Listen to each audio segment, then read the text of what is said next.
उसी को सत्ता से हटाना हमारी प्राथमिकता। भाजपा बड़े बड़े दावा करा, ये कही कि राम मंदिर का घोषणा किए, मैं राम मंदिर बनवा दिया, तो इस पर आप क्या कहें? राम मंदिर से क्या किसी नौजवान को रोजगार मिला? पर्यटन क्या बड़ा आय हो रहा किसी है? गरीब की गरीबी गई क्या? मैं रामकृष्ण सिंह सिंगर, आप देख रहे हैं बलिया न्यूज। अभी रसड़ा कमतैला में स्वामी प्रसाद मौर्य जी आए हुए हैं, एक जनसभा करने आए हुए हैं और अपनी जनता पार्टी के बैनर तले आए हुए हैं। और कुछ ही देर में अभी स्वामी प्रसाद मौर्य जी का यहाँ पर एक जनसभा में भाषण होने वाला है और मैं जानना चाहूंगा यहाँ पर आने के कारण और क्या क्या। एक सवाल इनसे मेरा रहेगा कि आने वाला 2027 चुनाव में किस दल के साथ स्वामी प्रसाद मौर्य जी रहते हैं। अभी पीछे उनको यहाँ पर लोगों ने फूल मालाओं से जो स्वागत किया, उस चीज को भी मैं आगे दिखाऊंगा। यहाँ पर बैठे हुए हैं और कुछ ही देर में प्रारंभ हुई है जो लखनऊ स्थित डॉक्टर भीमराव अंबेडकर स्मारक मैदान से निकली है और अब तक 40 जिलों का दौरा करते हुए 41वें जिले बलिया में आई है। ये 6वें चरण की यात्रा है जो 15 सितंबर से प्रारंभ हुई थी। जौनपुर, वाराणसी, चंदौली, गाजीपुर, मऊ होते हुए आपके बीच में हूं और यहाँ की यात्रा समाप्त करने के बाद रात में मैं आजमगढ़ पहुंच जाऊंगा। कल सारा दिन आजमगढ़ का कार्यक्रम होगा।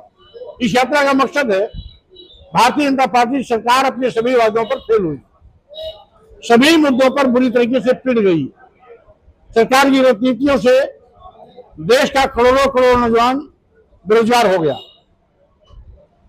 महंगाई का आलम यह है कि 140 करोड़ की आबादी में 80 करोड़ लोगों की जिंदगी 5 किलो 10 किलो चावल पर आके अटक गई। महंगाई से आम लोगों का जीना दुर्भर हो गया। योगी सरकार आज जंगल राज की पर्याय बन गई। कानून व्यवस्था ध्वस्त हो चुकी है। गुंडे, माफिया, अपराधी बेखौफ कानून की धज्जियां उड़ा रहे हैं और साथ ही साथ आज SC, ST, OBC के लोगों पर बड़े पैमाने पर अत्याचार की घटनाएं बढ़ी। रोजाना 2-4 SC, ST, OBC के नौजवानों की हत्याएं और बहन बेटियों के बलात्कार की घटनाओं का समाचार नित्य प्रति आता रहता है। कौन कौन करवा रहा है सर इस तरह की? ये स्वाभाविक रूप से भाजपा संरक्षित गुंडे, माफिया, अपराधी कर रहे हैं। क्योंकि सर अगर इन गुंडे, माफिया, अपराधियों के खिलाफ भारतीय जनता पार्टी सरकार कड़ी कानूनी कार्रवाई करती तो इनकी हिम्मत इन पर जो अत्याचार करने की नहीं होती, अपराधी घटनाओं का अंजाम देने की नहीं होती। सर अब पार्टी में लेकिन क्या कारण ये करवा भारतीय जनता पार्टी ऐसे अपराधियों को बचाने का काम करती है। क्यों बचा रही है सर? क्या कारण है बचाने का? इसलिए कि गुंडे, माफिया, अपराधियों के बिना पर ये प्रदेश में भय और दहशत पैदा करके भय और दहशत के बिना पर राज करना चाहते हैं। सभी मुद्दों पर फेल हो गए हैं। अब केवल इनके पास एक ही एजेंडा है कि लोगों में भय दहशत पैदा करके राज किया जाए, जिसका और यही नहीं, अभी 27,764 स्कूल बंद करने का फरमान जारी किया था सरकार ने अपनी जनता पार्टी के विरोध के चलते। योगी सरकार बैठ फुट पे आई, बंद करने का निर्णय वापस तो लिया, लेकिन अभी भी कहां में ऐसे स्कूल हैं जिसमें ताला लटक गए थे, वो विद्यालय अभी तक नहीं खुले। यानी अभी भी स्कूल बंदी पर तलवार लटक रही है।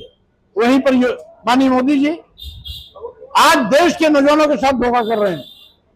2 करोड़ प्रतिवर्ष नौकरी देने का वादा किया था, लेकिन नौकरी के नाम पर आउटसोर्सिंग की नौकरी या प्राइवेट कंपनियों की नौकरी वो नौकरी मानते हैं। जहां 8,000, 10,000, 12,000 की आउटसोर्सिंग में नौकरी मिलती है, इस महंगाई में 8,000, 10,000, 12,000 की नौकरी करने वाला व्यक्ति क्या खाएगा, क्या बचाएगा, अपने बच्चों को कहां से पढ़ाएगा, अपने बीवी बच्चों को, माँ पिता को कपड़ा कहां से लाएगा? तो स्वाभाविक रूप से इसका जवाब सरकार के पास नहीं।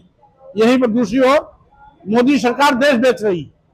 देश के सभी बंदरगाह, एयरपोर्ट, एयर इंडिया, अधिकतम रेलवे स्टेशन, कई दर्जन ट्रेनें, यहाँ तक कि LIC जैसी बड़ी संस्था अब तक बिक गई।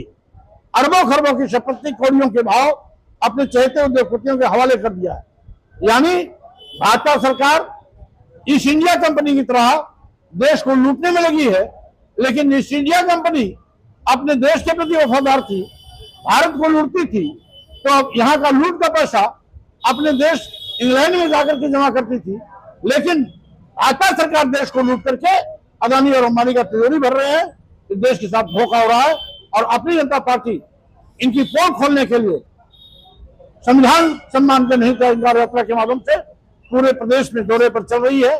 जी जी। दौरा कहाँ समाप्त होगा? अंतिम दौरा किस जिले में रहेगा सर? नहीं, अभी तो 6वें चरण की यात्रा कल आजमगढ़ में पूरी होगी जी। 7वें चरण की यात्रा बुंदेलखंड में चलेगी।